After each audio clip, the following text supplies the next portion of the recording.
never miss another Johnny Walker LA video again, make sure you subscribe and turn on post notifications so you're always in the loop for the latest Laker news, mock draft, and college top 10. The offseason has brought a lot of anticipation to the new NBA season, and the preseason has been a building block and laying a foundation in becoming championship contenders for the Lakers. So in preparation for the new season, we break down 5 Laker news updates that occurred during preseason that will affect their regular season success in the 2019-2020 basketball season.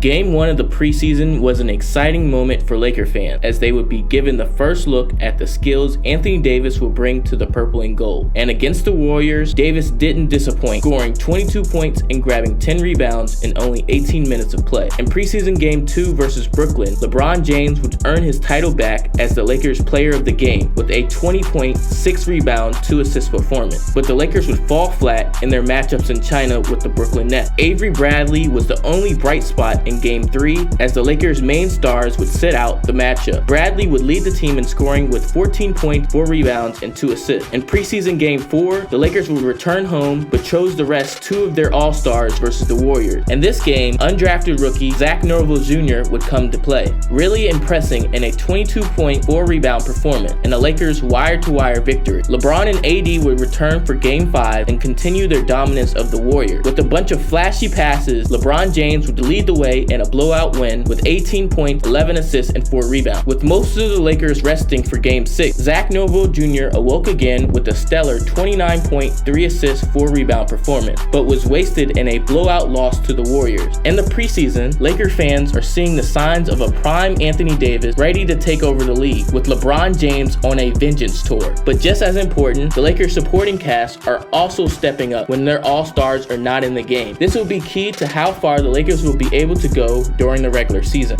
The Lakers' defense has been a key talking point all offseason, and the preseason gave fans just a glimpse of how good or bad this team can be on that end. The Lakers were dominant on the defensive end in the first quarter of the preseason Game 1 against the Warriors, but let their foot off the gas in the second and fourth quarters to let the Warriors exceed 100 points. In Game 2, the Lakers looked completely lost on the defensive end, allowing the Brooklyn Nets to shoot a blistering 48% from 3 and 45% from the field. And when the two teams met again for preseason Game 3, it was more hot shooting from Brooklyn as they would shoot 45% from the field and 37% from 3. Returning to the state, the Lakers continued to dominate the Warriors on the defensive end as the Warriors struggled all night to get shots to fall in Game 4, shooting poorly from the field at 36% and 3, 25%. In Game 5, the Lakers continued their stranglehold on the Warriors, holding them to 36% from the field and 21% from 3. With most of the starters resting for Game 6, the Lakers defense struggled to slow down the Warriors starters from the outside as they would shoot 39% from distance and lit up the Lakers for 40 points in the second quarter. Even with various lineup changes throughout the preseason, the Lakers saw a ton of good moments in their defense and many times showed how dominant of a front court they could have this season. Fans were already familiar with the shot blocking expertise of JaVale McGee from last season, but with the addition of all-star Anthony Davis and the return of veteran Dwight Howard, the Lakers have brought their inside presence to another level. As the Lakers play different teams across the league, it will be easy to see this will be the strength of the team going further into the regular season.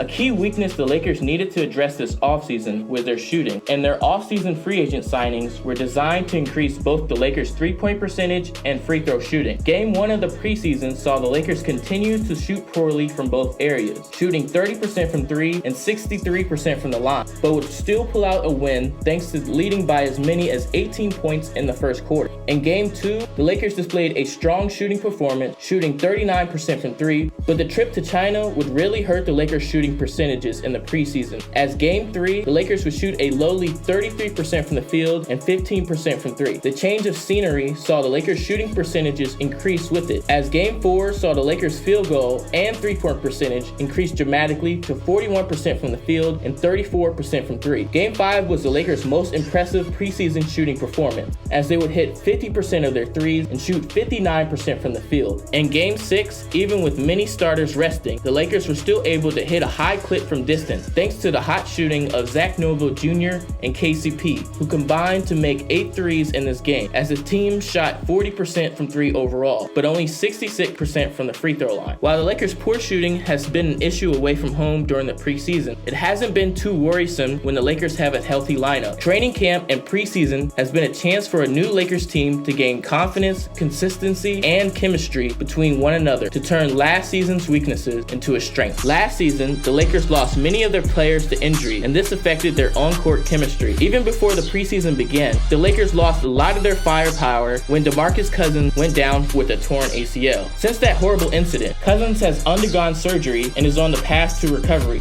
While not expected to play this season, Cousins has still been involved with the team on the bench and at media day. But something that should be watched for Cousins this season is his impending domestic violence case in Alabama, for which there is a warrant issued for his arrest. While he's supposed to turn himself in to the police, the NBA has yet to set a date for his surrender. This may not affect his place with the team now, but how things play out off court may affect the Lakers bringing him back next season. Jordan Caroline is also expected to miss most, if not all, of the regular season with a foot injury. After performing well for the Lakers Summer League, this injury is sure to be a blow to Caroline's NBA career. After going undrafted, Jordan just agreed to a 2-way contract with the Lakers in August, but with the injury was cut by October. There's still a chance he could make the Lakers G League team, but only once fully healthy. Fans are eager to see their 2019 first-round pick, Talen Horton-Tucker, get healthy after missing all the training camp and preseason with a stress fracture in his right foot. Upon recovery, may play a part of the Lakers G League, but the Lakers figure to continue to exercise caution as to not to re-aggravate his injury. Newly signed veteran Jared Dudley has been healthy for training camp, but rested the early part of the preseason due to a right sore quad.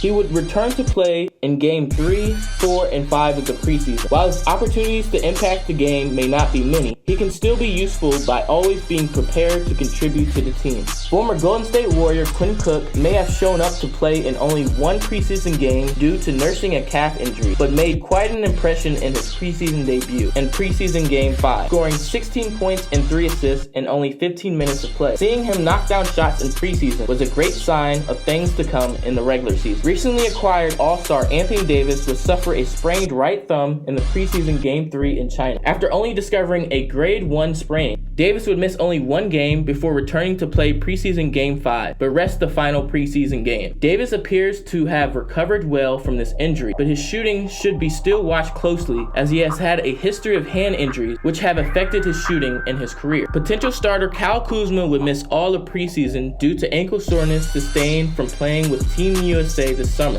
While he has been cleared for on-court activity, the Lakers have kept him out for cautionary reasons. Kuzma is sure to be a large part of the Lakers' game plan in the regular season, but can only be effective when healthy. The Lakers may plan to use him off the bench to bring him along slowly until he gains chemistry with the Lakers starting unit. How he mixes in the lineup with the Lakers' other forwards will be key to this team competing with its full firepower. The final injury occurred to fan favorite Alex Caruso in the final preseason game of the season, suffering a bone contusion in his pelvis on a play driving to the lane. X-rays would return negative, but the Lakers are sure to be cautious with this recovery and hold him back till a couple games into the season. Even during the preseason, the Lakers have continued to make roster adjustments, especially in the wake of injuries during training camp. The injury of Jordan Caroline opened the door for the Lakers signing David Stockton, the son of the Hall of Famer John Stockton. David Stockton would get his opportunity to impress in preseason Game 3, recording 10 points and 7 assists in a wire-to-wire win for the Lakers over the Warriors. Even with his success, Stockton was still cut to make room to sign Reggie Hearn. Hearn would get to play at the end of the blowout win in preseason Game 5, scoring 2 points in 6 minutes. But after only 2 days, the Lakers announced they waived Hearn to make room for Marcus Allen, a guard that had previously played with the South Bay Lakers. Allen would get 21 minutes in the Lakers' final preseason game, scoring 4 points, but just like the last players, Allen will probably be cut and moved to the G League by season start. Frank Vogel will have a carousel of bench players from the G League that round out the 15-man roster, and they may make surprise appearances by the end of the regular season. After 6 preseason games, the time has finally come for this year's Lakers team to test their talents against the rest of the NBA, to show the world that this year, Showtime is back, to take the title as the last team standing in June. The Lakers' journey begins Tuesday, October 22nd with the opening night matchup against against the Clippers. Still want more basketball content? Join Johnny Walker LA's Yahoo Fantasy Basketball League for the start of the new season. Spots fill up quick, so make sure you click the link in the description below to join. And don't forget to leave your thoughts on the Lakers preseason in the comment section below. But until then, it's been your boy, Johnny Walker LA, and I'm out.